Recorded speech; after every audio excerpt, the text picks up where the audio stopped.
입장이 달라서요. 빛과 어두움 같고 이 세상과 하늘이 섞여서는 도저히 살 수가 없는 건데 내가 모호할 때는 오히려 차라리 섞인 게 제일 나한테 안심이 되죠. 극단으로 가면 너무 과하다고 생각하는 거죠. 그 사람들은 그렇게 가고 싶지 않아요. 그러니까 세상의 흥도 빼앗기지 않으려고 그러고 하늘에 대한 뭐 내 신분도 잊어버리지 않으려고 그러니까 가장 지금 교회가 인정하는 제일 좋은 모습이 적당히 중간에 뜨겁지도 않고 차지도 않은 그게 두 사이에 끼인 우리가 가장 만족스러운 신분이라고 생각하는 거거든요. 그 세상은 뭐라고 얘기할 거 없어요. 세상은 하늘이라는 것 자체를 확신도 하지 않으니까 그렇게 사는 거야. 어쩔 수 없고 그런데 교회가 문제라는 거죠. 근데 교회가 또 그런 자리에 가면요. 본색을 드러내요. 이 교인들이. 그러니까 교회 안에서는 애써 자기를 절제하고 지키고 있었죠. 근데 그건 스스로 억압하고 참고 있었던 거예요. 납득된 게 아니라 억지로 그래야만 한다고 하는 의무감으로 지키고 있었는데 그런 자리가 아니라 그래도 될 것 같은 자리가 있을 때에는 교인들이 들고 뛰기 시작한다는 얘기죠. 그러니까 교회가 그렇게 몇몇 사람들이 하다 보니까 사람들한테 발각이 되는데 저것들은 그렇게 하는 척하는 거지 판만 마련되면 즉각 옛날의 본성으로 돌아가더라 하니까 그 믿음이라는 게 다 가소로워 보이는 거예요. 어떤 시험의 장소가 딱 일어났을 때에는 하나도 그냥 자기를 지키지 못하고 나보다 더 하더라 야. 왜? 이 사람은 안 그런 척 뭐 그게 거룩인 척하고 살았는데 거룩은 그게 믿음으로 소유됐을 때 누구도 다른 확신으로 그들을 유혹하지 못하는 그런 게 있어야 되는데 교인들이 깊이가 없어요. 깊이가 없는데 남 눈치 보면서 교회에서는 그러면 안 되는 것처럼 억압받고 있지만 율법이거든요. 율법은 나는 동의 못하는데 그래야만 하는 강요 같아 보이니까 애써 자기를 지키다가 그런 자리에서 한번 자기의 본색이 딱 드러나게 되면 사람들이 대본에 그걸 알아가지고선 야, 뭐 그럴 척한다. 너 옛날에 보니까 안 그렇더만. 이러면 이제 그냥 끝장나는 거예요. 이제 진단 받은 거예요. 그러니 뭐 그렇게 하는 것 자체도 다 이제 무의미해지고 그렇게 하는 게 오히려 더 외식 같아 보이니까 걸린 거죠. 발각된 거는 제대로 자기 상태가 발각된 건데 그걸 온전한 것으로 자기를 채워놓을 수 있는 능력이 있는가 할 때 그게 없다는 거죠. 그러니까 지금 뭐 교회가 다 세상의 행복에 대해서 동의하면서 그걸 호시탐탐 노리고 있으니까 그렇게 되면 다 세속적이 되는 거예요. 그러니까 자기 믿음이 지향하는 그 가치라는 거는 스스로도 인정하지 않는 게 되니까 나는 아주 교인들이 하는 행토가 더 부끄러워요. 보면. 예.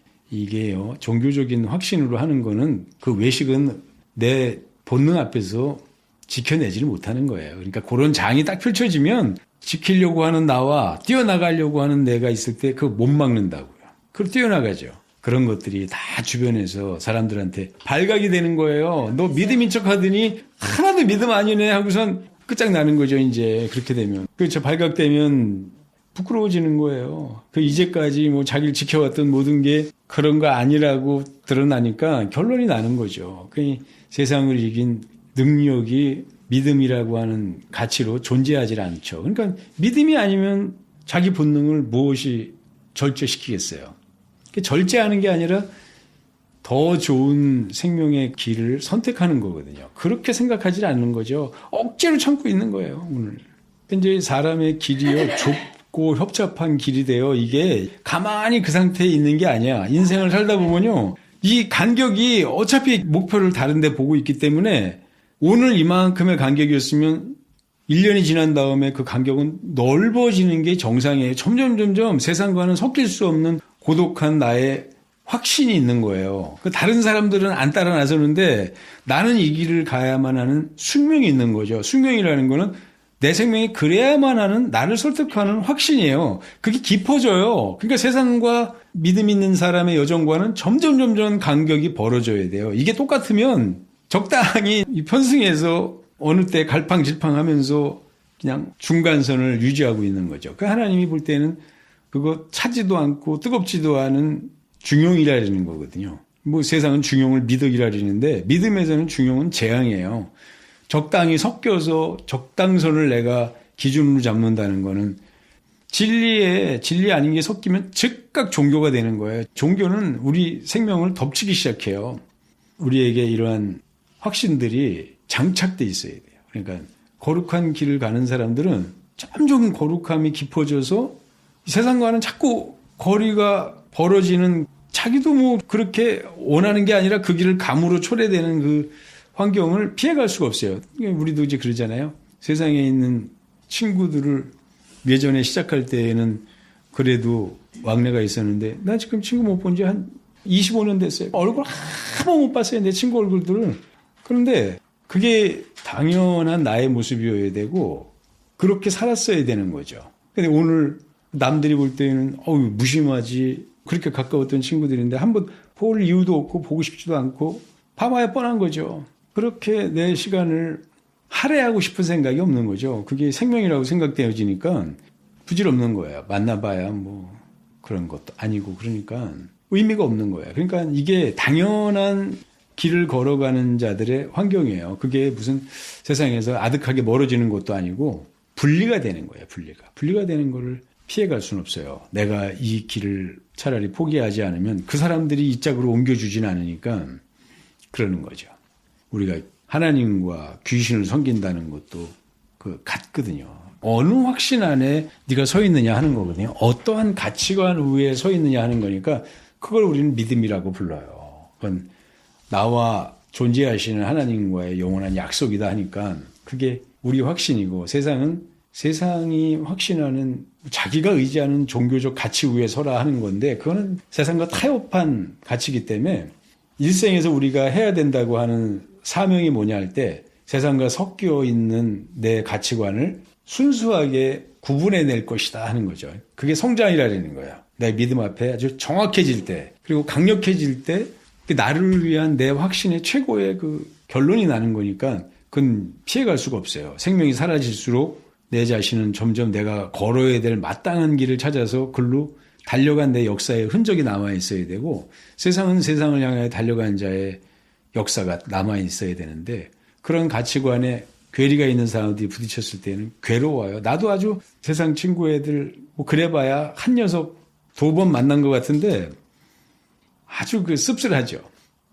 뭐 그랬구나, 나도 저런 위치에서 저런 확신을 가지고 살았구나 하는 그건데, 그건 뭐 아득히 지난 옛일인데 생각해보면 끔찍하고 그들과 시선 맞춰서 거기에 서서는 안 됐다고 하는 근본적인 확신이 확증받는 자리이긴 한데, 그야 이미 나한테서 결론 난 문제인데, 그렇게 하다 보면 그냥 내 얘기만 할 수 있는 것도 아니고 그저 적당선에서 뭉개고 돌아오는 시간이니까, 돌아와서 보면 뭐하라 거기 섞여 있었나 하는 생각이 있고, 그나마 다행인 거죠. 좋다가 아니라 아이고 저걸 낙이라고 저러고 있으니 하는 생각이 드는 거죠. 그러니까 지금 가치관에 아주 혼란된 시절이에요. 우리가 무엇을 위해 살아야 되냐 할 때 자기 위한 아주 선명한 자기의 확신을 확보하는 건데, 세상에 그런 게 없으니까 나는 신앙인은 정말 자유로워야 된다고 생각하는데, 정말 내가 말하는 자유가 전혀 의심 앞에 가로막히지 않는 결론이 날 수 있는 사람이 그게 자유예요. 그러니까 확신 있는 거죠. 자기 소망이 불이 꺼지지 않는 거예요. 소망 있는 사람은 오늘의 자기 생명을 귀하게 여겨요. 그 소망이 어디 사라지는 게 아니고, 내가 뭔가 이 세상의 절망으로 놓치고 있는 게 아니라 이 믿음의 세계로 내가 얼마든지 소유할 수 있는, 누구도 막아설 수 없는 그런 거라고 할 때, 아니 나한테 내 소망이 가망 없어지는 날은, 신앙인에게는 그런 날이 안 오는 거예요. 그 소망이 절대로 좌절되지 않는 거고, 소망의 좌절이라는 게 세상에 대한 실패다 할 때는 세상에 대한 성공이 그 소망이 돼서는 안 되는 선명한 시간인데, 우리는 그걸 혼돈스럽게 생각하고 있는 거거든. 나는 요즘 TV를 뺀 프로가 연예인들의 삶을 꿈꾸는 경연대회들이 많잖아요. 난 그런 걸 보면서 세상이 진짜 미쳐 돌아가는구나 하는 생각을 하고 안타깝게 생각해요. 이 세상의 성공이라는 게 다 여기라고 확신하고 막 뛰어드는데 난 진짜 불나방 같다고 생각해요. 모르니까 그렇고 뭐 생각도 못하니까 그런데, 아는 사람의 입장에서 볼 때 자기 생명을 그냥 생명하고는 반대되는 곳에 내던지는 것 같으니까, 야, 저 행진을 어떻게 우리가 좀 고민스럽게 여기다 의문을 제기할 수 있느냐 하는 생각이 있는데, 부질없는 생각이죠. 네, 그 사람들은 그만두고 교회 안에 있는 사람들에게 생명의 의미를 좀 회복시키는 언어들이 그렇게 어려운 거냐 하는 생각이 많이 들죠. 그러니까 기존 교회에 타협하고 있는 대부분의 세력들이 그 편을 들면서 그러니까 암담하다는 생각을 해요. 내가 지난번부터 몇 번 이제 밀어놨다가 봤더니 이 신학자가 하는 말이 지옥을 뭐 이해할 길도 없고 설명할 길도 없고 그렇게 믿을 자신도 없는 거죠, 자기는. 근데 또 그게 실상이라고 생각하면은 자기가 서 있는 위치에 대해서 사람들한테 변명도 못 하겠는 난감함이 있죠. 그 난감하기 때문에 이 신학자가 하는 말이 그런 거에 주목할 필요가 없다는 거죠. 성경에서 그거에 대해서 핵심적으로 다루지 않았다는 거예요. 네, 지옥 얘기가 몇 번 나오냐 그랬더니 신약에서 뭐 20 몇 번 나오는데 전체적으로 주님이 하신 이야기에 비하면 너무 양이 지극히 적고 또 상징적인 언어라 우리가 뭐라고 결론 내리기는 되게 어렵다는 거죠. 이제 그 사람들의 특징이면 원어 갖다 놓고 원어가 어쩌니 저쩌니 하면서 피해 나가는 핑계예요. 다 핑계를 대고 궁극적으로는 그러한 우리가 인식해야 될 핵심적인 문제에 대해서는 외면하고 도망가려고 하는 생각이 있어서 내가 보면 구차한 변명, 말장난 가지고 애써 현실을 외면하고 도망갈 궁리들만 하고 있으니까 그런 궁리를 하고 있을 때에는 답 찾기는 뭐 아주 불가능해진 거죠. 근데 그게 습관처럼 그 짓을 해요. 이 신학자들은. 신학자들은 비겁해요. 그래서 본질에 대해서는 따지고 들 용기가 없어요. 그리고 또 그거를 자기보다 훨씬 뛰어나다고 생각하는 자기가 지금 주목하는 세계에 대해 정의를 내려놓은 사람들의 그 확신에 대해서 도전할 용기도 없고 그러니까 그 문제에 뭐 적극적으로 나서면 자기는 난감해지니까 아주 도망가는 게 습성이 돼가지고 근데 이 사람들이 도망을 가면서 합리화를 시키죠. 합리화를 시키는데 언어를 갖다가 흐트러뜨리는 거예요. 그 뭐 비유다. 이건 뭐 상징적인 언어다. 그러니까 이런 지엽적인 문제에 대해서 생각하는 것은 시간 낭비다 이렇게 말하죠. 지옥이 시간 낭비고 그러면 나와 있는데 근데 대답을 못 한다는 거예요. 성경 안에서. 대답을 못 하기 때문에 대답도 할 수 없는 문제에 대해서 자꾸 고민하고 그걸 주장해야 되는 건 제정신 아니라니 이게 진짜 난감한 문제가 벌어지는 거죠. 대답할 수가 없어요. 대답할 수가 없다 그래서 존재하는 문제를 요리조리 빠져나가는 그 노련함이 자기 학문의 능력이면 그걸 신뢰하고 있는 자들의 그 확신이라는 건 진짜 미친 거죠. 여전히 그 짓을 하더라고요. 바울은 지옥에 대해서 얘기 한마디도 안 했다는 거예요. 바울도 얘기 안 하고 성경도 얘기 안 하고 주님이 지옥 얘기 하신 적 있지만 하늘나라를 얘기했지 지옥을 그가 몇 번이나 얘기하셨냐는 거죠. 그만큼 아무 비중이 이거 미쳐도 단단히 미친 인간이구나. 그 문제는 우리 기본적으로 깔고 있는 문제인데 그 사람들의 인식 체계 안에서는 지옥이라는 거를 감당할 수가 없죠. 그러면 왜 그런 인식이 불거져 나왔을까 할 때는 자기들이 기본적으로 가지고 있는 전제가 틀렸다는 건데 그런 생각을 해서 그 시선을 맞춰가고 결론을 내려가려고 하지는 않고 아주 그냥 그 못된 습관으로 자기 세계에 대한 주장을 지켜내려고 하니까 주님이 보셨을 때 아마 그게 가장 답답하게 보셨던 것 같이 지금도 그게 반복되고 있으니까 난감하죠. 자기도 그래요. 자기도 대답할 수도 없고 답도 없고 근데 왜 협박하느냐 이거죠. 교회가 왜 지옥이란 문제를 갖다가 강조를 해서 결론 나지도 않는 문제를 가지고 세상에 연약한 심정으로 있는 사람들을 왜 교회가 협박해대고 그 평안을 깨트리고 그들을 삶을 고민스럽게 하냐는 거야. 나 진짜 이런 인간들이 신학자라고 버티고 앉아갖고 그 짓들을 하고 있으니 뭐 목사들은 거기에 대해서 끽소리나 해요. 그런갑다 하고 그저 전체적인 틀 안에서는 같이 동의하고 그걸 옹호해 나가는 거니까 교회가 무슨 가망이 있겠어요. 근데 지금 뭐 전체적인 상황이 이게 뭐 보편인데요. 뭐 다른 선명함이라고 얘기하면 그건 이제 궤변이죠. 궤변에다가 뭐 좋게 쳐줘봐야 파격이라고 생각하는 거죠. 파격이라는 거는 보편에서 벗어났다는 얘기니까 내가 뭘 믿고 거기에 내 믿음의 기준을 세우느냐 하는 거거든요. 대단히 옳은 말 같고 지혜로운 것 같죠. 다수결의 원칙에 의해서 세상의 법칙에 의하면 안전한 거고 그게 잘 서 있는 거죠. 그러니까 주님이 오셨을 때 그러한 기준을 가지고 있는 사람들은 주님을 다 배척하는 거예요. 배척한다고 그러는 건 자기에게 주어진 진리의 기회를 스스로 무너뜨리는 거니까 진리를 무너뜨리고 그거를 내팽개치고 나서 자기가 복의 자리에 있을 거라고 생각하는 거는 제 망상이죠. 우리가 좋은 말로 망상이지 이 미친 거예요. 미친 사람이 삶의 의미를 제대로 걸어낼 수 있다고 생각하는 거는 그거 어불성설이죠. 완전한 모순이에요. 지금 그런 시대를 우리가 살고 있는 거는 혼란의 시대죠. 스스로도 모순이라고 그러니까 말하지 못하겠다 그러니까. 지금 지옥이 설명이 안 되는 거예요. 그 지옥은 머리만 지끈지끈 아파지지 언제 우리에게 소망이 되겠느냐 하는 거거든요. 아니 하늘나라가 지옥 반대편에 있는 우리가 걸어가서 들어가 있어야 될 나라고 그 하늘나라를 상실한 자의 위치가 지옥이라는 것인데 그게 두렵다는 거거든요. 근데 진짜 내가 이 믿음의 세계를 설명하는 자들의 이야기를 들으면서 정말 충격을 받는 거죠. 우리 인생의 목표가 뭐냐 할 때 우리 행복이 뭐냐 하는 거거든요. 내 생명이 어디 가서 머물 거냐 하는데 그 기본 인식에서 하나님의 그 의도 앞에서 출생한 인생들은 영생하는 생명으로 영생하는 자기 생명의 시간 앞에 서 있는 거거든요. 그 시간 앞에 서 있는 게 다른 차이점으로 존재할 때 그게 이생이냐 저승이냐 이제 이거거든요. 근데 지옥이라는 말을 어떤 비유나 다른 표현이라고 생각하면은 실상 아니거든요. 그러니까 아니 왜 그렇게 다른 건 다 계시라 그러면서도 그렇게 주장하지 못할까 할 때는 그 이야기를 믿음의 체계 안에서는 설명할 길이 없어요. 설명할 길이 없는 정도가 아니라 나 자신도 그걸 정리할 수 있는 방법이 없다는 거죠.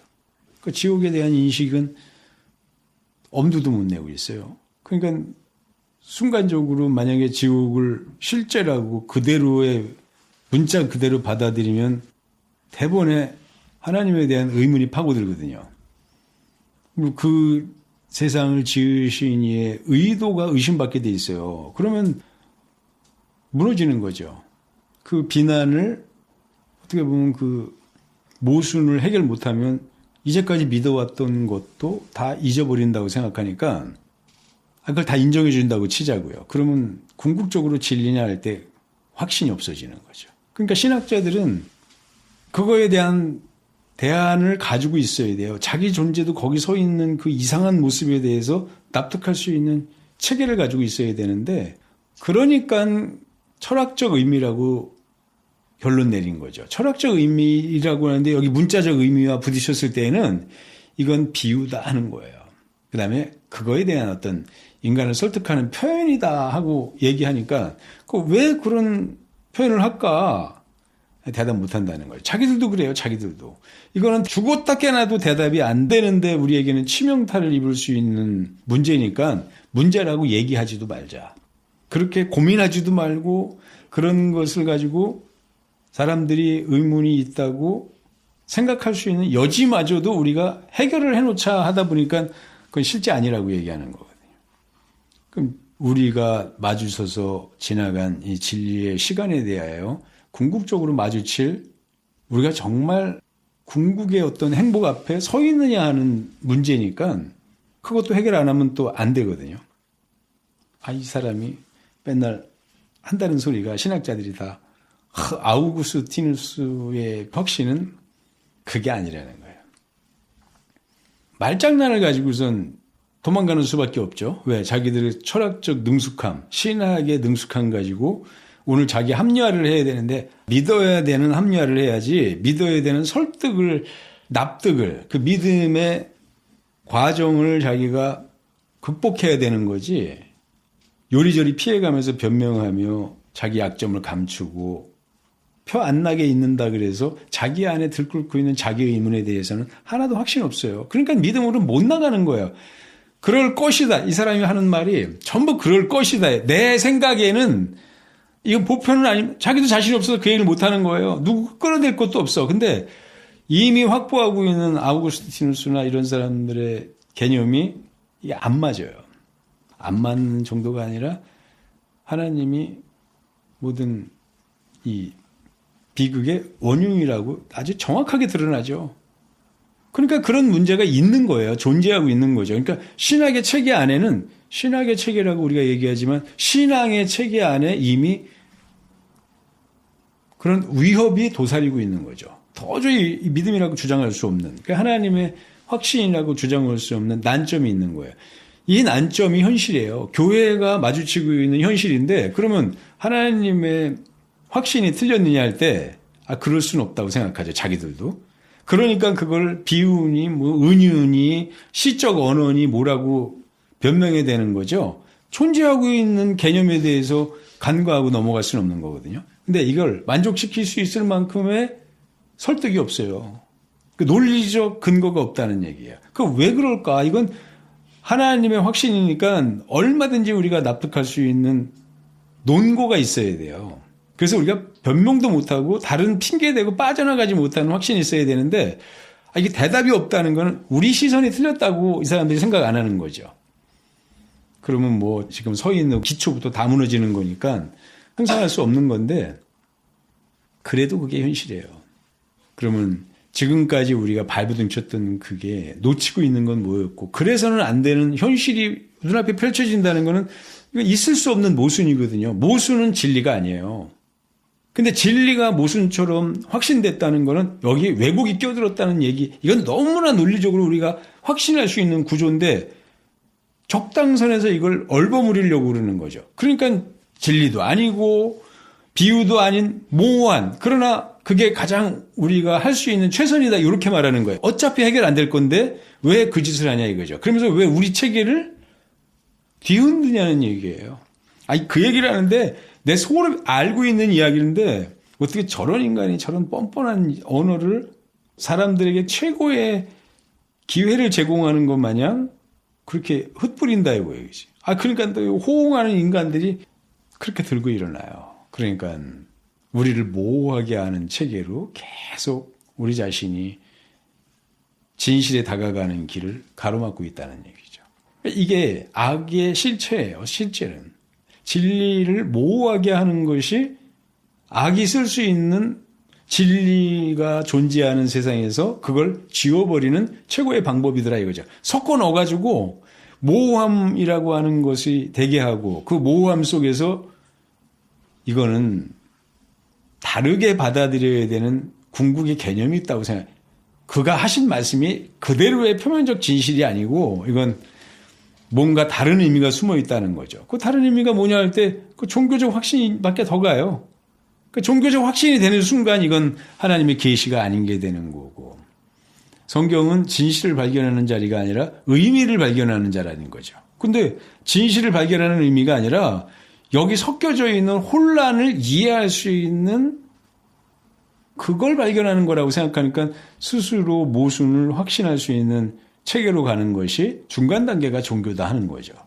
그러니까 나는 신학자들 중에서 아우구스티누스를 부정하는 사람을 하나도 못 봤어요. 그걸 부정하지 않는 순간 어떤 확신도 그거는 왜곡된 확신이에요. 근데 지옥이라는 거를 하나님의 의도 안에서 선포할 수 있느냐? 그건 불가능하죠. 반대로 선포해야 되는데 그걸 또 파격이라고 그러고 개변이라고 그러니까 신학 세계와는 완전히 다른 시선으로 결론 내려야 되는데, 그래서 진리거든요. 신학도 극복될 수 있는, 신학의 한계가 너무나 적나라하게 드러나서 능히 결론 내릴 수 있는 그 능력이 확보되는 걸 진리라고 그래요. 종교의 그 안에서는 이건 해결 안 되는 궁극의 불완전함인데 누가 그거 해결된다 그러면 어설픈 자거나 신학을 이해하지 못하는 자거나 현 상황에 대한 인식이 결여됐다고 생각하는 거죠. 순박하다는 거예요. 그걸 진리로 믿어? 그걸 사실로 믿어? 이런 생각하는 거거든요. 그러니까 사실로 믿는 자들의 그 확신이 성경의 모순을 자기가 인식도 못하고 있거나 그런 것에 대한 부담을 스스로 이해도 못하고 있다고 생각하는 거거든요. 그러니까 난 신학자들의 하는 그 소리가 다 거기서 드러난다고 생각해요. 그 사람들이 다 근거하고 있었던 확신이 어디냐 하면 아우구스티누스의 그 종교적 확신이었어요. 근데 그렇게 생각 안 하죠.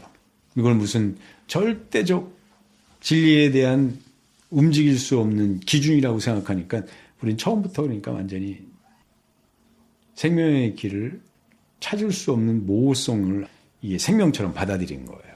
이렇게 말하면 이제 세상은 난리 나죠. 이번에 그 전에 그 댓글이 하나 올라와가지고선 의문이 좀 그 짝으로 가는 것 같아갖고 질문을 하는데 질문에 대해서 대답을 안 해주면 이 사람이 우리 전체에 대한 의심스러운 시선이 거치질 않을 것 같으니까 그 이제 종교와 이 진리에 대한 시선으로 이야기를 해준 거죠. 그걸 파격이라고 부르고 궤변이라고 부른다 그런다면 이미 진리에서 벗어난 종교적 확신에 서 있는 자에게 진실을 말하는 건 그런 판단을 받을 수밖에 없는 거다. 그러니까 나름대로는 지금 존재하고 있는 이 체계가 왜 이렇게 이상하게 부딪힐까 했을 때 그거 이해 안 되거든요. 그렇게 현상을 보면은 진리라는 게 배척돼야 될 게 사실이에요. 그런 역사가 있었는데 주님이 그래서 배척당하신 거예요. 보편의 질서 앞에서 그 가치 앞에서 진실을 말할 때 세상이 감당할 수 없는 자가 되는 거고 세상이 감당할 수 없으면 그걸 제거하는 수밖에 없는 거죠. 그러니까 모두가 거기에 동의해서 지금 누리고 있는 이 가치마저 잊어버릴 것 같은 두려움에서 그 진리를 말하고 있는 자를 죽여버리는 거죠, 그냥. 그게 방법이었던 것처럼 지금도 그래요. 근데 지금은 그렇게 그 자기와 확신이 실현될 수 있는 시간이 아니니까 우리는 그냥 그분이 하셨던 것 같은 우리를 납득하시는 소리, 그리고 우리에게 확신시키는 소리, 절대로 우리도 부인할 수 없는 소리, 완전히 설득당할 수밖에 없는 궁극의 소리가 잇따른다면 그거 내가 붙잡아야 될 소리고 그 고집에서 물러나지 말아야 되고 버텨야 되는 자기 생명의 투쟁이에요. 그러니까 우리가 그렇게 한다고요. 그게 이스라엘 사람들에게 낯설게 들린다 그래서 이상할 게 하나도 없고 똑같이 들리면 그건 우리가 진리가 아니라는 소리예요. 그러니까 주님이 진리를 말씀하심으로 종교주의자들에게 의해서는 이게 무슨 궤변인가? 이게 무슨 파격인가? 파격이라는 말이 좋아서 파격이지 이단이라는 말이거든요. 완전히 우리 악은 단단히 틀려먹었어 하는 거죠. 근데 거기에는 네가 틀렸다 하는 확신이 덧대어 있는 거죠. 그게 우리의 위치예요, 위치. 근데 이 위치가 진리의 위치이기 때문에 이 위치에 서 있는 자는 세상이 그렇게 말하고 그렇게 진단하고 그렇게 판단 내리고 그렇게 우리를 대우한다는 거에 대해서 이해하죠. 그리고 그 이해 앞에서도 내가 하나님의 복에 서 있는 자다. 내가 진리에 서 있는 자다. 그 부분에 설득 앞에 서 있는 자다 하는 거죠. 내가 믿음에 서 있는 자의 환경이다 하는 거야. 내가 믿음에 서 있으니까 세상이 나를 믿음에 서 있다고 판단 내리고 믿음에 서 있는 자를 대우하는 자의 시선으로 나를 바라보고 판단 내리는 게 나에 대한 증거예요. 확신이고 내가 잘 서 있다고 하는 확인이죠. 확인. 그러니까 우린 더욱더 그 길을 걸어갈 수 있는 거예요. 난 신학자들이 말하고 있는 그 모순에 대해서 그들이 말하고 있는 그 언어 속에서 그들의 절망을 내가 목도를 해요. 그러니까 죽어도 자유해질 수 없는 것. 내 안에 궁극적으로 존재하고 있는 질문은 꺼내놓지도 못하는 그 두려움. 꺼내지는 순간에 판도라의 상자가 열려서 나 자신도 그걸 제어하지 못하고 나 자신도 그 안에 몰락해가는 내가 그 물살에 떠내릴 것 같은 그 두려움. 그러니까 영원한 공포를 가지고 있는 거예요. 그러니까 자유가 없는 거죠. 판단을 못 내. 난 신학자들이 제일 불쌍하다고 생각하거든요. 난 세상에서 그저 문화의 어떤 확신으로만 달려가는 그런 사람들, 내가 연예인들이나 이 스포츠 스타들을 내가 정욕의 그 능력을 가지고 행복을 확보하겠다고 하는 재능이라고 생각하는 사람들, 이 사람들을 가장 안타깝게 생각하고요. 여기 들어와서는 종교로 무너져가는 자들을 내가 가장 안타깝게 생각해요. 그게 억울한 자라는 거죠. 나중에 슬피 울며 이를 가는데 누가 슬피 울며 이를 갈까 할 때 난 신학자들이 제일 불쌍해요. 그 다음 목사 불쌍하고요. 열심을 낸다고 하는 여기 직분자들 내가 불쌍하게 여기는 거예요. 남들은 의도도 없었고 세상에 꿈이 내 행복이라고 생각하고 그렇게 자기 생명을 유감없이 썼는데 나름대로 거기서 만끽한 자기의 행복이 있었는데 여기는 진리 안에서 행복하겠다고 하는 각오와 결심을 가지고 맹세하고 달려나왔는데 목숨 걸고 달려나왔다는 얘기죠. 그러한 믿음의 의지가 있음에도 반대길로 사망의 길로 우리가 볼 때는 그 어두움의 혼돈 속으로 뛰어들었다는 것은 나중에 본인들이 생각하기에도 얼마나 억울하겠어요.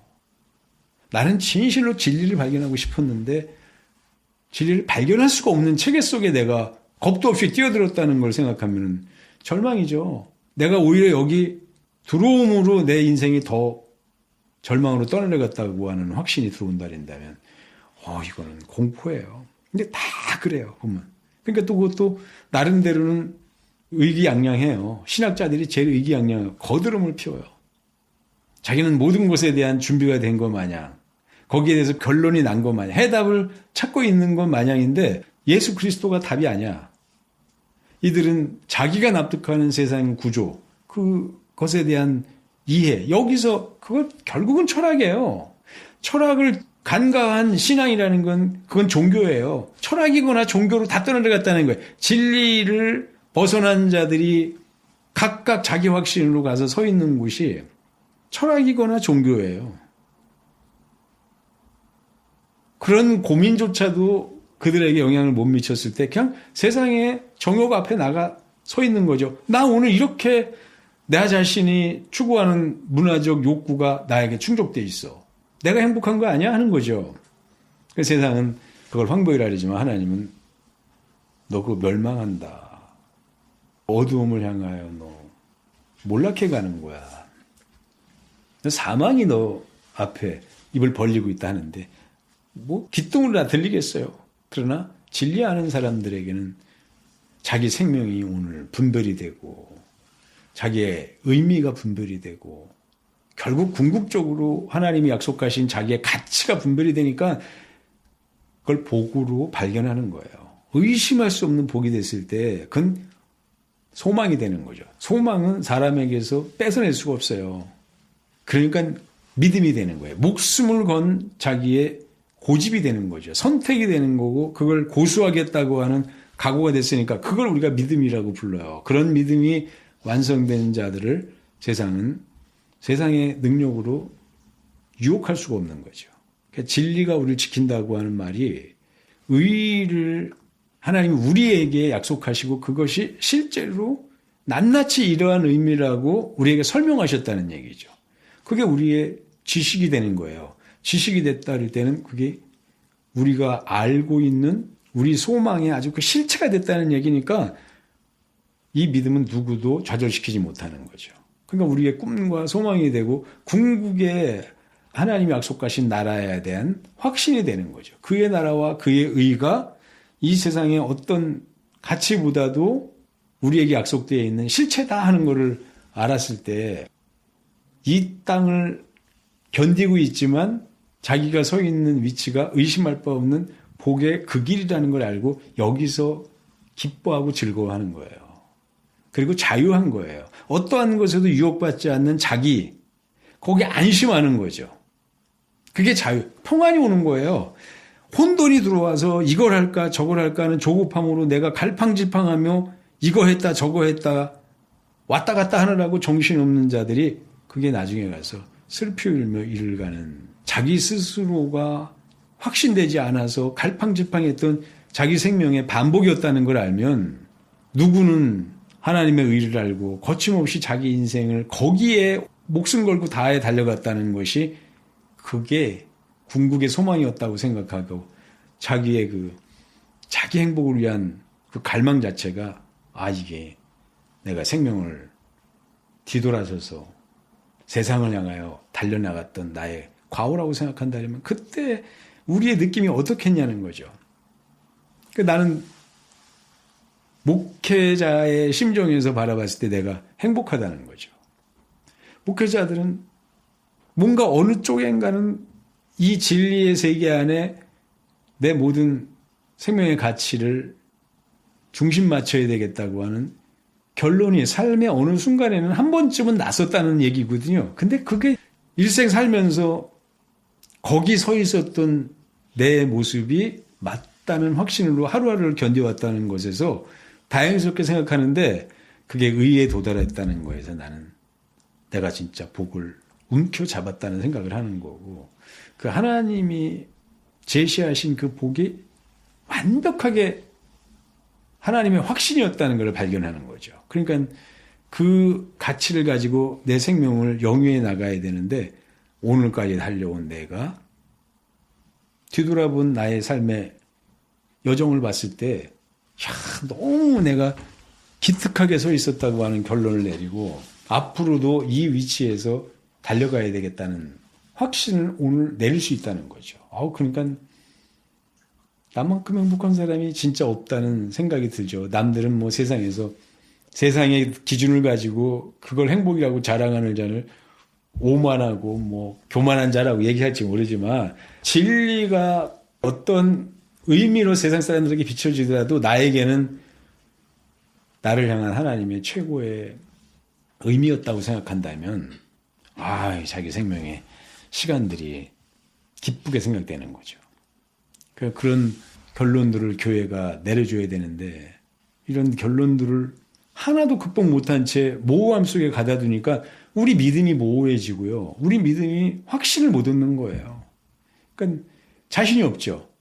그거에 대해서 나는 삶의 이 전선에서 그냥 신앙의 모습에서 조금은 물러선 모습인데 이거에 대해서 우리를 변명해주고 우리를 이 짝으로 가는 것이 맞다고 설득해줄 자들이 다 그 모양 그 꼴로 다 도망가서 비겁하게 자기 합리화에 몰두하고 있으니 누가 우리를 지킬까 하는 거죠. 누가 우리를 지킨다는 말도 모순이에요. 내가 나를 지키는 방법밖에 없는데 내가 나를 지킬 방법은 없어서 하나님이 나를 지켜주시기 원할 때 그 하나님 말씀을 붙잡는다는 거예요. 말씀을 붙잡으니까 그거 입으로 암송하면서 줄줄줄 외우고 다니는 게 나를 설득시켜주는 게 납득시켜주는 게 아니라 그분의 의도 전체가 나에게 의심의 여지 없이 받아들여질 때, 확신되어질 때, 그렇게 이해될 때 그걸 믿음이라고 그러는 거거든요. 그 믿음만이 나를 지키는 거예요. 이 세상에 믿음이 왜곡된 시절부터 지금까지 한 번도 이러한 의문이 궁극적으로 고민돼 본 적이 없다는 게 소름 돋을 정도죠. 누군가 그 언저리에 접근해 본 사람이 없다는 얘기예요. 이게 경악할 노릇이에요. 그러니까 믿음의 세계가 워낙에 이 체계가 방대해서 그리고 이걸 아주 난잡하게 만들어 놔가지고 그 스스로의 그때 그 당시의 역사를 통한 논쟁을 통하여 사람들의 의문을 원천적으로 틀어막아 놨기 때문에요.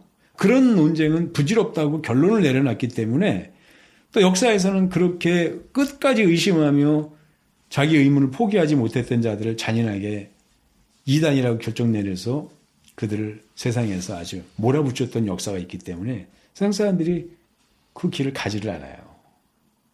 그러므로 남들에게 다 자기 생명을 저당 잡힌 것 같아요. 근데 주님이 그러시잖아요. 너희가 너희 생명을 지키지 않으면 남을 의지하게 되는데 주님을 의지하거나 소경을 의지하거나 둘밖에 없다는 얘기죠. 근데 우리가 주님을 어디 가서 만나서 그분의 손을 붙잡을 방법이 없으니까 우연처럼 내 주위에 있는 누군가의 손을 붙잡을 때 그게 주님이 보실 때에는 소경 아닌 자가 없다 그랬을 때 소경이 소경을 인도하면 망한다 말씀하시고 내가 떠난 후에 이리가 와서 너희를 양을 사냥하듯이 너희를 도륙할 때 너희가 속수무책일 것이다. 너희 목자를 너희가 잊어버렸기 때문에 너희를 지켜주고 인도해 줄 선한 목자가 너희에게 있지 않기 때문에 너희가 학살당할 것이다 했을 때 그들의 꿈은 주님 같은 목자 안에서 자기 생명이 하나님의 행복으로 인도받을 줄 알았는데 자기 눈이 멀어서 도살할자 앞에 가서 자기 생명을 의탁했다는 거예요. 그러니 진리에 의탁하지 못한 자들이 어디 가서 진리를 찾아서 의탁하게 결국은 다 종교에 가서 의탁하게 되니까 그 종교가 실은 나를 자기 양식처럼 잡아서 방편 삼는 내 생명의 아주 지배자가 될 것이다 얘기하시는 거거든요. 이런 시대에 우리같이 나약한 자들이 어떻게 진리 앞에 깨어날 수 있느냐 하는 거는 그 말씀의 의미예요. 진실로 신학자들이 가리우려고 하는 그건 비우고 풍자고 그죠? 시적 표현이다 이렇게 얘기하는 것으로 가려보면 그 진실된 실체단 말이죠. 그건 하나님을 들여다보는 시선에서부터 우리에게 시작되더라 하는 거죠. 거침없이 물어봐야 돼요. 그리고 고민해야 되고 따져 물어야 되고 결론이 나야 돼요.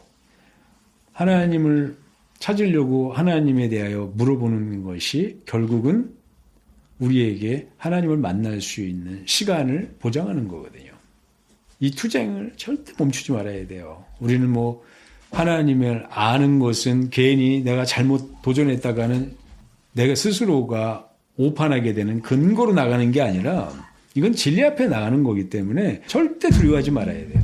하나님을 끝없이 물어보고 그에게서 답을 찾고 결론 내려가는 것이 신앙의 성장이지 이거 외에 아무리 각오하고 결심하고 나를 종교적 확신으로 밀어붙인다고 그래봐야 그건 오히려 더 자기 생명을 아무런 고민 없이 도륙할 자 앞에 그냥 내팽개치는 거랑 다름없으니까 그 두려움을 우리가 인식해야 되겠다는 생각을 하죠.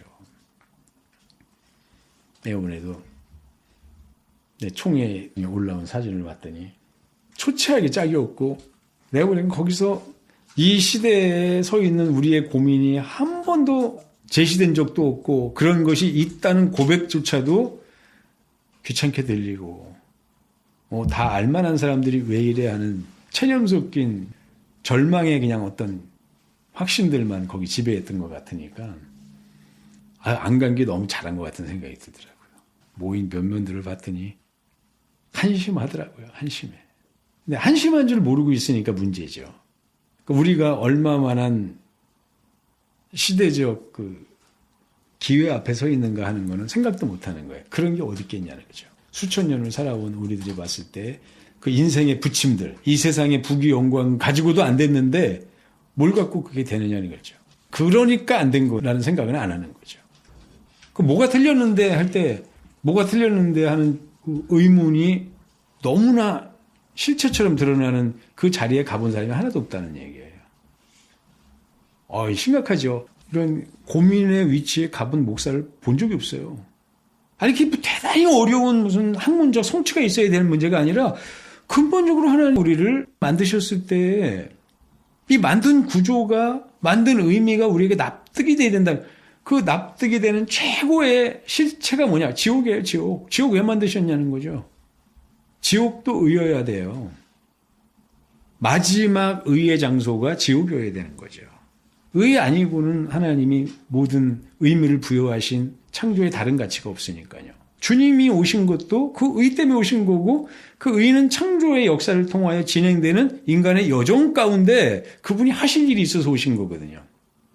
그 과정 가운데 그분이 우리에게 말씀하신 것이 지옥불에 던져진다는 얘기죠. 그 지옥이 뭡니까 할 때 의를 상실한 자들이 고민스럽게 가서 고민하고 있는 곳이다. 여기까지는 다 가요. 하나님은 그거 왜 만드셨습니까 할 때 끝나는 거죠, 이제. 그 하나님이 마음에 들지 않는 자를 형벌하시는 장소면 대부분의 사람들 다 형벌하시는데 도대체 뭐가 그렇게 마음에 안 드셔서 그렇게 하셔도 됩니까 할 때 하나님이 자기 권위를 인정하지 않는 자들을 자기 영광에 협조하지 않는 자들을 집어넣으셨다 할 때 뭐 하나님이 그런 일을 하십니까? 거기서 벌써 딱 막히는 거예요. 말이 안 되죠. 감당이 안 돼요, 이게. 이게 감당이 안 되면 교회는 끝장난 거예요. 세상 사람들 그거 모를 것 같으세요? 이제는 너무나 달고 달아서 이제 다 알아요. 그 다 아는 데다가 옛날처럼 그거 물어보면 너 다쳐. 이런 공포가 작용도 못 해요, 이제. 그러니까 대놓고 그걸 물어보는 거죠. 내가 그 얘기 했을 때 사람들이 굉장히 충격을 받으면서도 두려워하는 게 있어요. 나 거기 서게 되면 나 세상에서 손가락질 받는 거 아니야? 나 완전히 외면받는 거 아니야? 그 외면받는 게 모든 사람의 다수의 의견하고 대척이 되면 나 정죄받는 거 아니야? 그러다 나 완전히 죽는 거 아니야? 하는 생각이 드는 거거든요. 사람이 죽인다고 죽어요? 내 생명의 모든 가치가 다 부인되어지고 그들에 의해서 좌절될 때 그게 죽는 거랑 똑같은 거죠. 그러니까 이 지옥에 대한 문제가 기독교에는 아주 난제고 이게 아주 치명적인 약점인데 그게 아니에요. 이건 하나님의 사랑에 대한 변명할 수 없는 확증이란 말, 강점이에요. 이 앞에서는 세상의 모든 하나님에 대한 질문과 책임을 추궁하는 혼란과 그분에 대한 원망과 안타까움이 완전히 해결받는 궁극의 체격. 너희가 할 수 있는 최악의 질문이 뭐냐 이거죠. 최고의 분노가 뭐냐 이거죠. 그 분노를 가지고 나에게 나오라 하시는 거예요. 나는 나의 생명을 가지고 너희를 이해시키겠노라 하시는 거거든요. 그러니까 우리는 세상의 한계를 가지고 거기서 이해받을 때 절대적 신뢰가 거기서 주어지는 거예요. 그러니까 너희의 최고의 질문을 해봐. 극한의 질문을 해봐. 아직 다 할 데 없는, 내가 변명할 수 없는 그 질문을 해봐. 거기에 대답하는 것이 하나님이시다는 거죠. 거기에 꼼짝 못하는 것이 너희의 감동이 될 거다 말하는 거예요. 그래서 소망이라고 결론 내리게 될 거라는 얘기죠.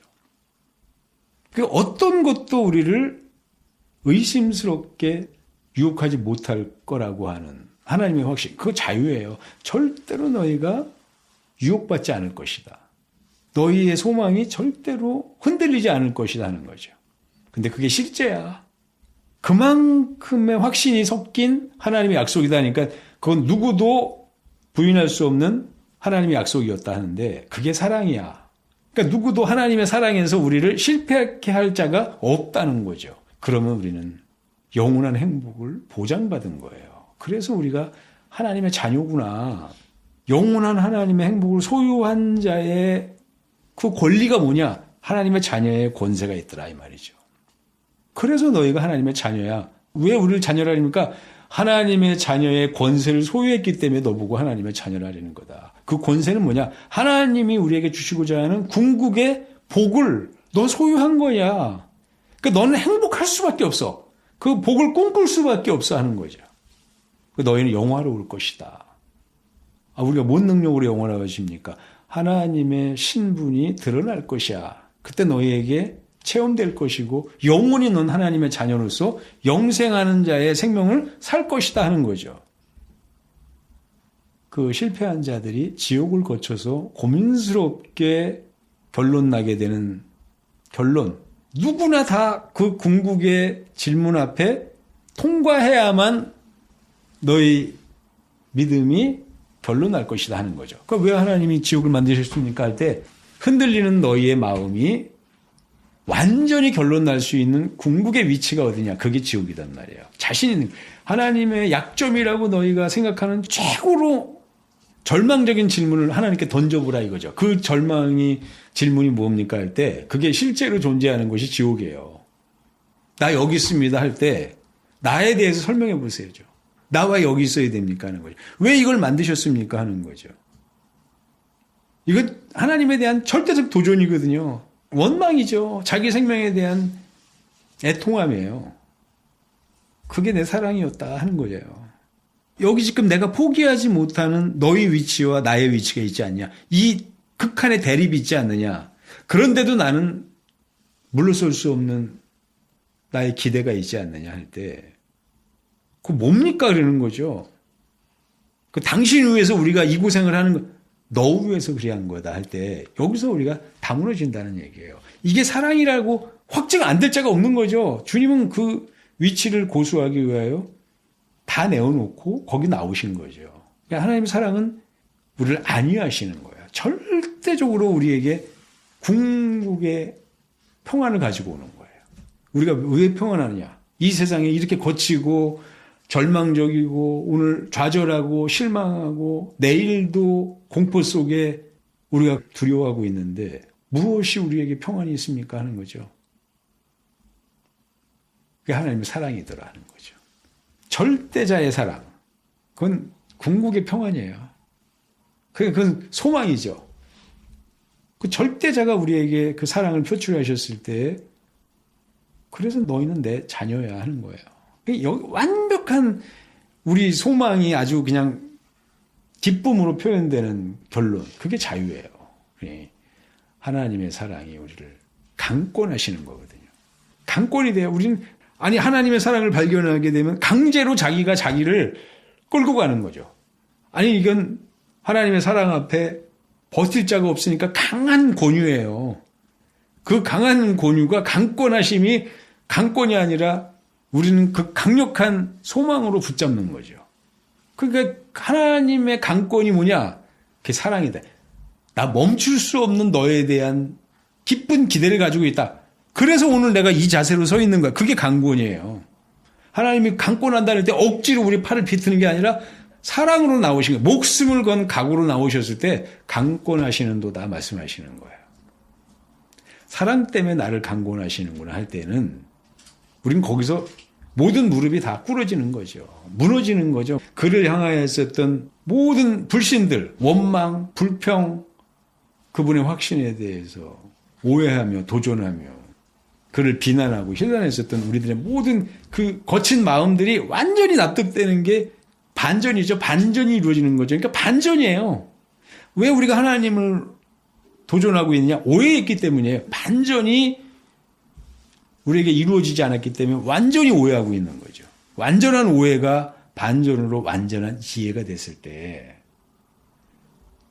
그건 하나님께 완전히 설득당하는 거고, 완전히 설득당하는 하나님의 실체가 뭐냐 할 때 사랑이에요. 사랑은 자기 목숨보다 더 끔찍하게 저를 향한 기대로 몰두하고 있는 걸 사랑이라 할 때 여기에는 어떤 저항도 그거에 대한 도전도 존재할 수가 그 자체가 존재할 어두움이 빛 앞에 나갔을 때 어둠이 더 전진하지 못하는 것처럼 하나님의 존재 앞에 우리가 저항하는 마음으로는 조금 더 전진할 수 없는 근본적 개념이 거기에 존재하고 있다는 거죠. 그러니까 사랑이란 언어 자체는 하나님이 그걸 하실 리도 없고 하셨을 수도 없고 하시지도 않을 것이라고 하는 오해가 있으니까 그렇지, 만약에 하나님이 그걸 하실 분이라고 한다면 우리의 모든 걱정들 그런 건 다 기우죠.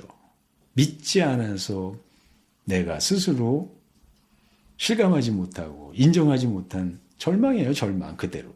근데 만약에 그게 실제면 오늘 하나님 앞에 완전히 그를 소망하게 되어 있는 거예요. 나를 사랑할 자를 우리가 비난하고 그걸 거부할 자는 아무도 없는 거예요. 사랑이라는 의미는 이미 그런 거예요. 그에게 있는 것 정도는 적어도 나에게 아무 의심 없이 내어줄 자니까 하나님이 그렇게 하신다고 그랬을 때 그에게 있는 모든 것이 내 것이라고 생각할 때 말할 수 없는 감동이 있는 거예요. 기쁨이 있고 영화로움이 있고 부요함이 있다 그러죠.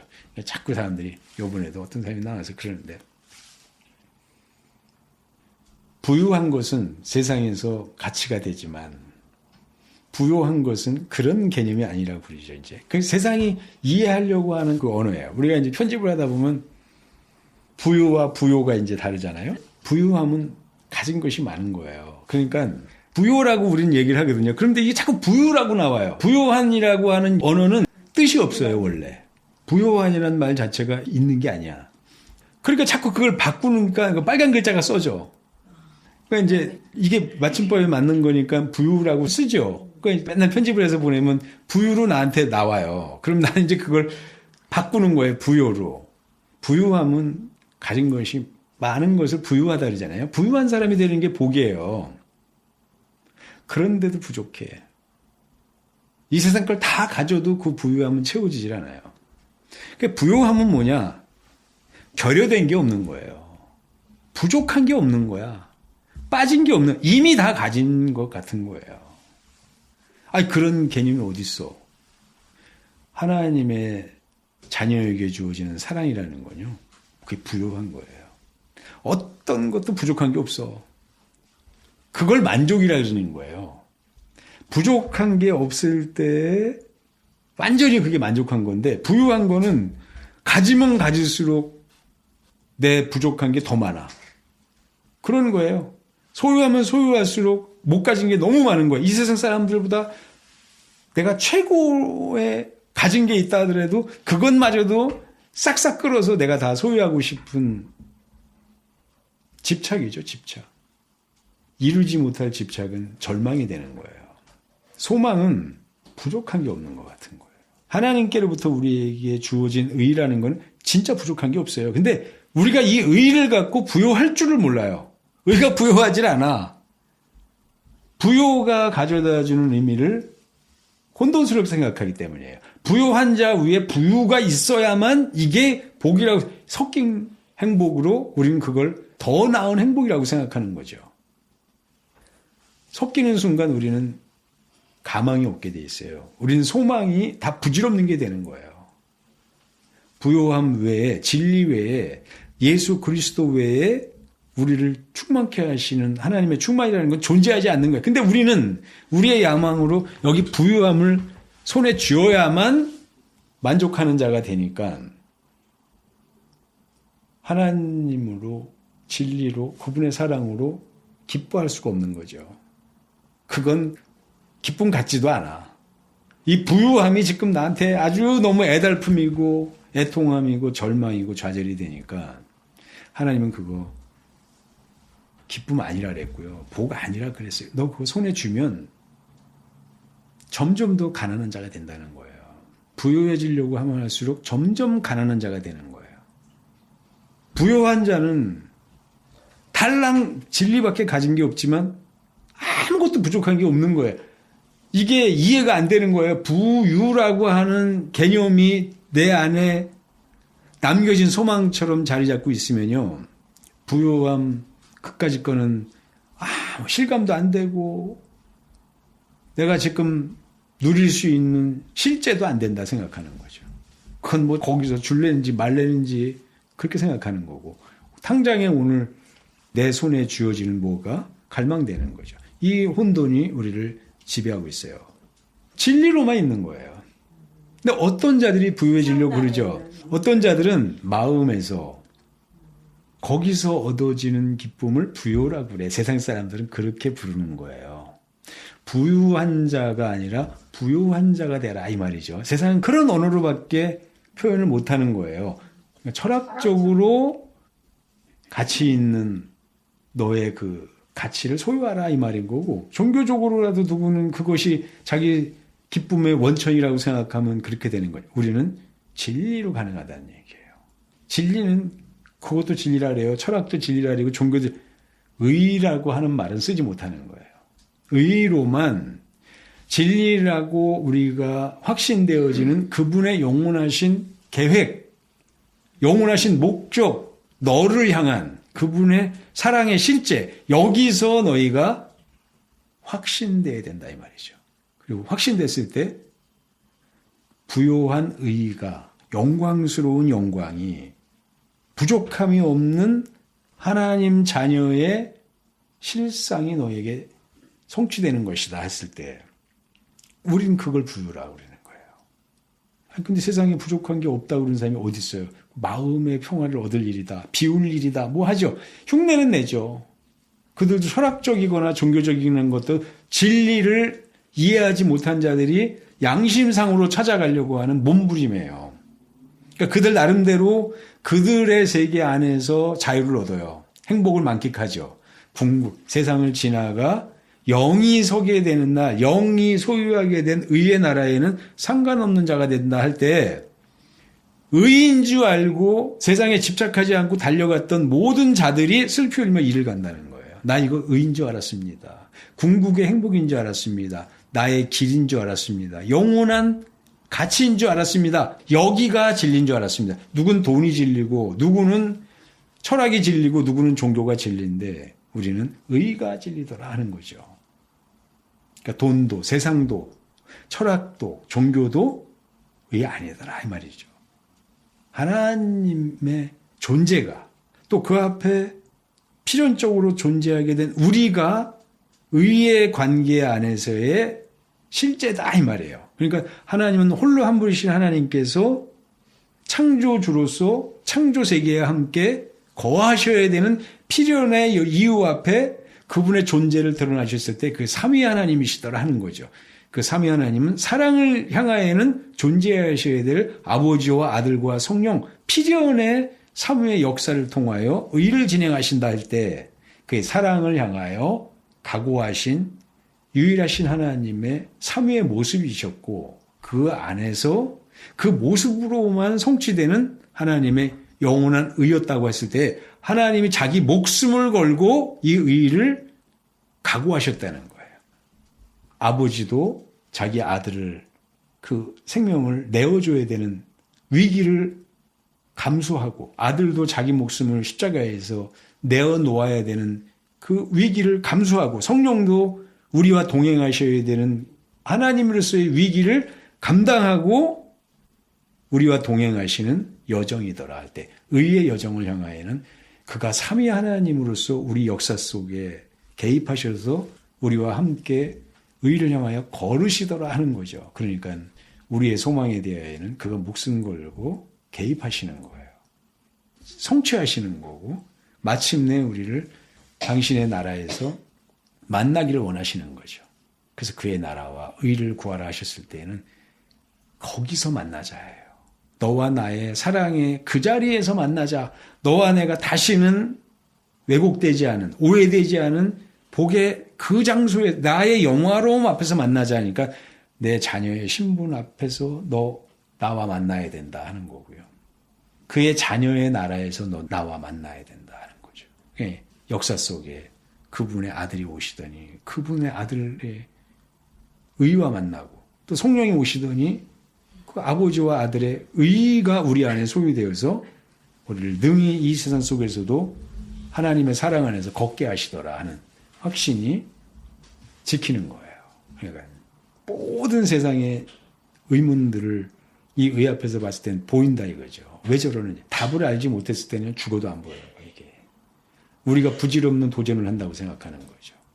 승분하지 않는 무모한 싸움을 시작한다고 생각하니까 신학자들이나 철학자들이나 이 종교 지도자들은 애당초에 그걸 알고 있기 때문에 거기에 뛰어들지 않는 거예요. 그 무서움을 알아요. 자기의 한계의 결론에 대해서 도전받는다는 걸 알고 거기서 자기가 견뎌낼 수가 없고 자기를 지켜낼 수가 없다고 생각하기 때문에 물러나는 거예요. 절대적 위험의 장소는 절대자의 한계로 불가지론의 영역으로 우리가 그냥 그 금줄을 쳐버리고 거기엔 가까이도 안 가는 거예요. 잘못 갔다간 하나님의 의에 의하여 우리가 치명적으로 죽게 된다는 그걸 아는 거죠. 그것과 필연적으로 인간의 궁극적 의무는 만나게 돼 있는 거예요. 그러니까 금줄을 치는 거예요. 거기 가지 말라 하는 거죠. 왜 금줄을 쳐요?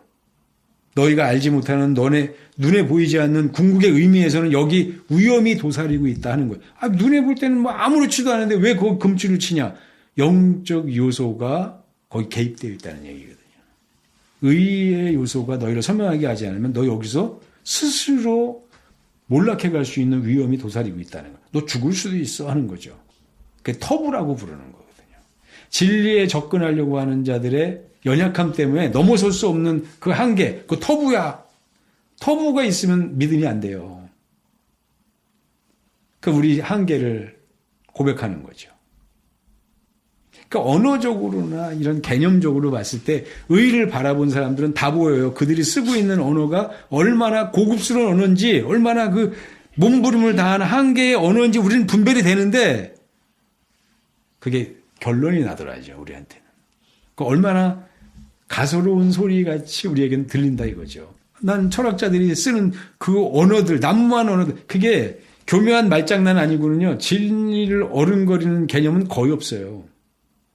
말만 흩어나서 사람들이 괜히 거기 엄두를 못 내게 하는 거죠.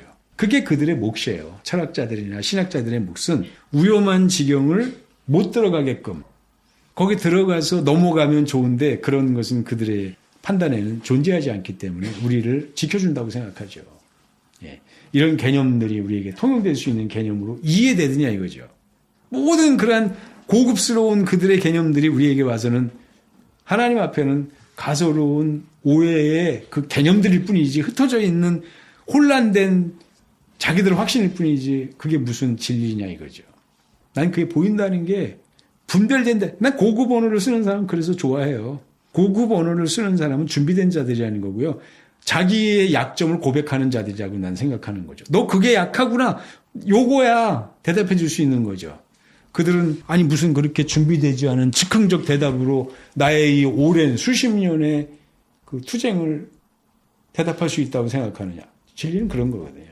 세상 모든 인생들이 들고 일어나서 하나님께 그들의 분량없는 그 질문을 하더라도 주님께는 간단한 이야기죠. 난 오직 의만 얘기한다 그러는 거죠. 의가 너에게 못 들릴 거는 하나 없다는 거죠. 너희 불신이 오히려, 너희 의문이 오히려 나를 찾았던 너희의 여정이었다고 나는 확신한다 생각하는 거죠. 너희 여정이 어디까지 가 있느냐. 음부를 거쳐서 세상을 살다가 저 지옥을 거쳐서 불못에까지 떨어져 있습니다 할 때 그게 너희의 위치다. 나를 찾은 위치야. 나를 아쉽게도 만나지 못하고 너희 확신이 굳어진 너희의 모습이 거긴데 거기에 갔더니 뭐 있더냐 하는 거죠. 하나님의 의가 완전히 무너진 불의가 거기 너희의 실상같이 지배하고 있는 나라 아니냐? 그 불의가 뭐더냐? 뜨거운 불못입니다. 너희가 살 수 있는 환경이더냐 하는 거죠. 그러니까 하나님의 의는 나는 완벽하다고 생각해요. 하나님이 말씀하신 하나님의 계획을 우리가 알아들었을 때 그건 완벽할 수밖에 없어요. 하나님의 영원한 목적을 우리에게 말씀하셨을 때 그건 완벽할 수밖에 없는 거예요. 근데 그게 완벽한 거 어떻게 합니까? 야, 이게 사랑이라고 그랬을 때는 어떠한 이유, 까닭, 그분의 어떤 근거, 이게 완전히 납득되는 게 전혀 당신을 위한 펼침이 아니기 때문에 그건 사랑이란 말로 정의돼. 사랑은 아무도 어떤 것도 꼬투리 잡을 수 없는 뭔가 이 사랑에 결여됨이 있다고 지적할 수 없는 그 완전함이에요. 하나님이 완전하신 분이다 할 때 이분이 사랑 때문에 완전해지신 분이에요. 원래 가지고 계신 사랑이 확증된 바가 되어 그건 그분이 가지고 계신 마음인데 마음이 펼쳐져서 그분의 행동을 통하여 펼쳐졌을 때 목숨을 내놓고 신이 그 마음을 지키셨을 때 그게 완전함이에요. 사랑은 그런 개념으로 우리에게 이해되어 있습니다. 내가 진짜 부탁하는 거는 하나님의 사랑이 하나님의 사랑처럼 내게 이해되고만 있으면 돼요. 여기서만 우리가 지키고 있으면 우리는 완벽하게 행복한 자예요. 어떤 세상의 부요함을 덧대어서 채워질 것 같은 어떤 기대, 이걸 완전히 불식시킨다. 불의에 대한 소망, 기대를 완전히 좌절시키는 궁극의 설득. 야, 이게 사랑이란 말이죠. 사랑은 그런 개념이라고만 생각하고 있으면 돼. 사랑은 우리가 하나님께 도저히 뭘 흠잡을 수가 없는, 시비 걸 수가 없는, 하소연할 수가 없는 완벽함을 그분이 우리에게 실현하신 거예요. 내가 너희를 사랑했다 이거죠. 얼마만큼? 내 아들의 목숨이라도 내어줄 만큼 너희를 사랑했는데 부족한 것이 있느냐? 근데 우리는 엄청나게 부족한 게 많은 것 같아요. 왜? 그게 세상의 부귀영화, 그건 안 되기 때문에 우리는 그 집착을 내려놓지 못하고 죄의 집착, 불의의 집착, 사망의 집착을 내려놓지 못하기 때문에 우리 스스로의 불신에 우리가 노출되는 것뿐이에요. 나는 이 의라고 하는 개념을 생각했을 때 내가 여기를 초월하여 저 하늘의 권속이 되어서 그분의 자녀로서 이 세상을 걸어가고 있다고 나는 확신해요. 내가 이 세상에 있어서 세상에서는 세상의 의미로만 보이지만 사람들 눈에는 나는 하나님의 의를 이해하고 그 길을 걸어가는 자의 그 여정에 있다 생각하니까 길과 진리와 생명 대신 그분의 의의 여정이 있다고 생각하니까 부족함이 없는 거예요, 진짜로. 그게 우리의 의미더라 하는 거죠. 이런 개념들이 펼쳐져야 이 세상의 모든 혼돈들이 정리될 것이다 생각하는 거고 생각보다 어렵지 않은데 이게 의를 향한 방법이 아니고 인간의 확신 갖고 이걸 해결하려니까 철학이 동원되고 종교가 동원되고 세상의 가치가 동원될 때 완전히 그건 하나님의 의를 찾는 방법하고는 영 감흥 없는 유혹이죠. 난 의라고 하는 게 나약한 우리들, 연약한 우리들, 부족한 우리들, 하나님과는 너무나 그 영화로움에서 괴리가 있어서 그분을 어떻게 우리가 알고 쫓아갈까 하는 우리의 이 창조된 피조물의 한계 속에서도 하나님은 능히 우리를 설득할 수 있는 영원한 비밀을 가지고 계신다는 거죠. 그 예수 그리스도로 우리에게 실제로 증거된 바 됐으니까 그가 하신 말씀, 그가 행하신 것 중에 우리를 혼돈케 하고 숨기시려고 하는 말이 한마디나 있더냐. 모든 것이 다 하나님을 우리에게 회복시키려고 하는 것이다. 드러내려고 하는 것이고 소망으로 우리가 선택되게 하려고 하는 의도니까 이 의도를 가지고 내 앞에 있는 생명들을 뭔가 전환할 수 있는 그런 모색들이 우리에게 있어야 되겠다는 생각하는 거죠. 그게 믿음의 여정이에요. 이걸 하나님이 이 암울한 시대에서는 우리에게 기대하실 거예요. 근데 우리 지금 요 작은 몸부림 가지고 뭘 할 수 있겠느냐. 이 개념이 나오질 않아서 그렇죠. 이런 인식의 전환이 없어서 그렇죠. 어려운 게 아니었거든요. 이렇게 들여다보려고는 시선이 없었기 때문에 그런 거예요. 그렇게 하나님을 고민해 본 그 시간들이 없어서 그랬던 거예요. 근데 이건 누군가는 지나간 길이고 봤다는 얘기죠. 이게 우리가 소멸되지만 않으면 우리 스스로 팽개쳐서 내버리지만 않으면 세상을 하나님의 사랑으로 일깨울 수 있는 궁극의 시간들이 될 것이다 하는 생각을 하는 거죠. 그런 시간들이 되기를 정말 바라요.